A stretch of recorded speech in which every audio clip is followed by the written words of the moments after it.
পারেনি। সুতরাং ষড়যন্ত্ররা করবেই, বারংবার করবে, চেষ্টা করবে। আমার কাজ হচ্ছে আমি কোনো লুপহোলস রাখবো না, আমি ওদেরকে সে সুযোগ দিব না। যে সুযোগটা আমরা এই কোটা আন্দোলনে এই 24-এ ওদেরকে দিয়েছি, সেই সুযোগটা দেয়া ঠিক হয় না। কারণ আমাদের ঘটনার মানে গভীরতা বা ওরা কি করতে পারে সেটা অনুধাবন করা উচিত ছিল। এই অনুধাবন করার যে ব্যর্থতা, এই ব্যর্থতা আমাদেরকে অবশ্যই মেনে নিতে হবে। এটা আমাদের অবশ্যই ব্যর্থতা, যেটা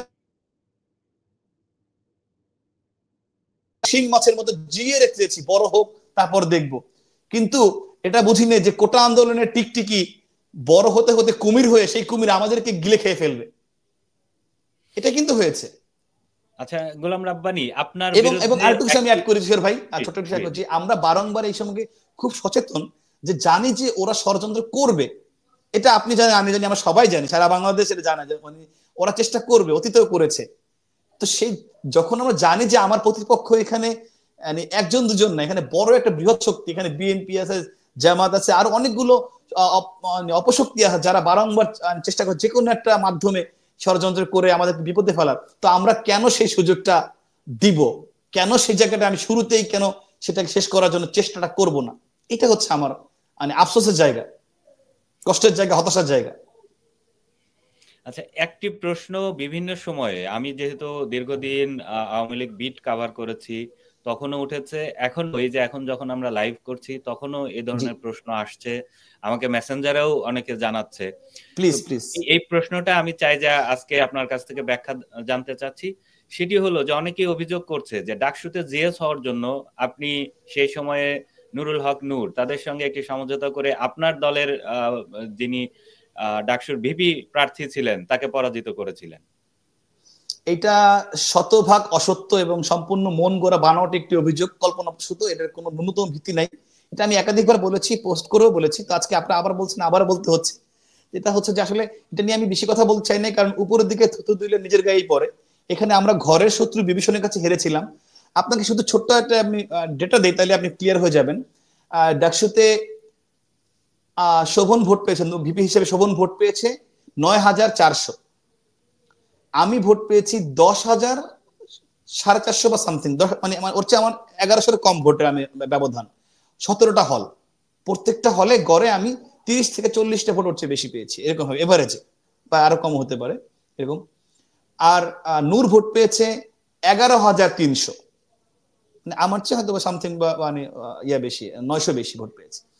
আর আমাদের সাদ্দাম হোসেন, সে ভোট পেয়েছে 15,600। তাহলে সাদ্দামের আমার চেয়ে 5,000 ভোট বেশি পেয়েছে, শোভনের চেয়ে 6,000 ভোট পেয়েছে, নূরের চেয়েও 4,500 ভোট বেশি পেয়েছে, প্রায় 5,000 ভোট বেশি পেয়েছে। সেটা কিভাবে সম্ভব হলো? এই ভোটগুলা কোথায়? এই ভোটগুলো আমরা কেন পাইনি? আপনাকে আরো ইন্টারেস্টিং তথ্য বলি যে এইখানে শামসী নোমান, আমাদের ছোট ভাই, আমাদের ডাকসু থেকে পরিবহন সম্পাদক হয়েছে, গণপরিবহন সম্পাদক। সে পেয়েছে, তার বাড়ি হচ্ছে ময়মনসিংহে। ও ভোট পেয়েছে 12,500, আমার চেয়ে এবং শোভনের চেয়েও প্রায় 1,500 2,000 বেশি।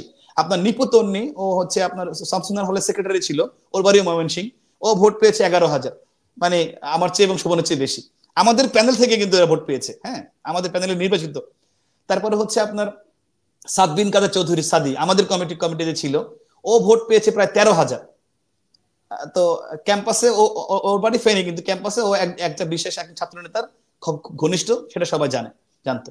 তো এই তিনজন আমাদের চেয়ে বেশি পেল, এবং সাদ্দাম প্রায় 6,000 ভোট বেশি পেল।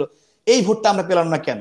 বস্তুত যেটা হয়েছে যে এখানে ঢাকা বিশ্ববিদ্যালয়ের তৎকালীন নেতৃত্ব যারা ছিল, ওরা মনে করেছে যে ডাকসুতে যদি আমি ভিপি এবং আমি জিএস এবং শোভনজিৎ ভিপি হয়ে যায়, তাহলে ঢাকা বিশ্ববিদ্যালয়ের ছাত্রলীগটা অনেকটা অপাঙ্ক্তীয় হয়ে যাবে। কারণ নির্বাচিত প্রতিনিধি থাকলে সেখানে ছাত্র সংগঠনগুলো স্বাভাবিক একটু কোণঠাসা হয়।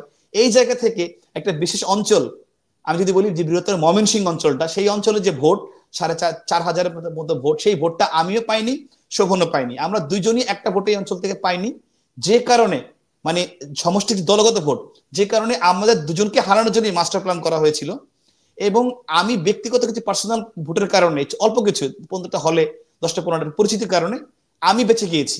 শুধু এটা এই জন্য না, আমার যেমন শোভনের এগেনস্টে আপনার নূর ছিল শক্তিশালী ক্যান্ডিডেট, আমার এগেনস্ট ছিল রাশেদ।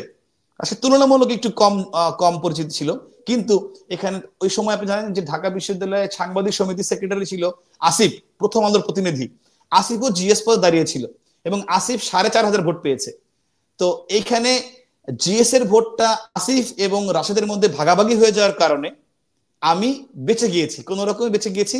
এবং যেহেতু ভিপির ভোটটা ভাগ হয় নাই, এই কারণে মনে করেন যে ওই জায়গাটায় ও এই সামান্য ব্যবধানে, এখানে যদি সাদ্দাম যে ভোটগুলো পেত সেই ভোটগুলো পেত, তাহলে নূরের চেয়ে শোভন 4,500 ভোট বেশি পেয়ে নির্বাচিত হতো।